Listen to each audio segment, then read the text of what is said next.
have to learn quickly in these parts. For instance, you don't call the standard carried by the Royal British Legion a flag.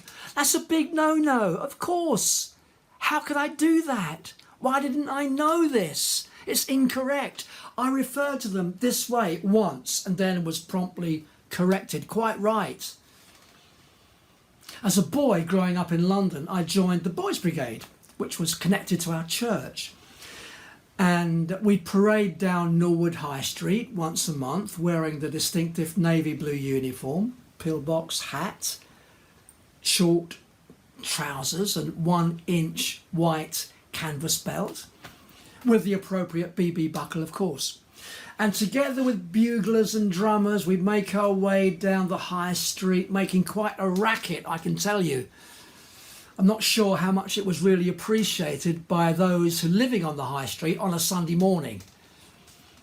Anyway, I remember the parade very well because we always marched past the flats where Jean Springate lived, a childhood sweetheart. Although, I confess, I never spoke to her. It was a kind of long-distance love affair. I always hoped that she'd lean out of the window one day as we were passing and she'd somehow notice me and blow me a kiss. It never happened. Sad? Yeah, of course it's sad. One of the big events of the year in the villages around here is Remembrance Sunday. A lot of people come to church to pay their respects to those who sacrificed so much during times of conflict. The Royal British Legion play a prominent part in the proceedings. They carry a lot of respect because of their support for the armed forces and the veterans and their families. Their support continues through the whole of life, offering help to those often traumatised by the scars of war. Remembrance Sunday is also one of the occasions when, together with the choir and uniformed organisation, we have a grand procession into church being ably led by our cross-bearer, Nikki.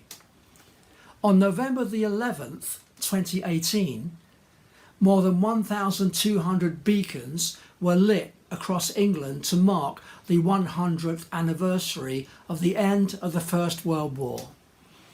Our village, Quainton, was one of those locations, and we had the privilege of lighting our beacon on Mill Hill overlooking the village. Leading up to this memorable moment, we had our remembrance service in church, and then we processed through the village to the Memorial Hall for a reception. And as we went through the village, there were a lot of people on the road, including the uniformed organisations, of course the Royal British Legion, and of course they were carrying their standards. Nikki was leading, carrying the cross. Suddenly a few cars appeared and we were in danger of being mown down. Somebody shouted from the back of the procession, "Nikki, show him your cross!" At which point we all fell about laughing, I seem to remember. Later in the evening, several hundred people gathered on Mill Hill overlooking the village, and after a short speech from the vicar, that's me, and some prayers, the beacon was lit. And very impressive it was too. Well, that's all well and good, but how am I going to get the people singing sha-la-la-la-la-la-la-la-la-la up next? Rising back.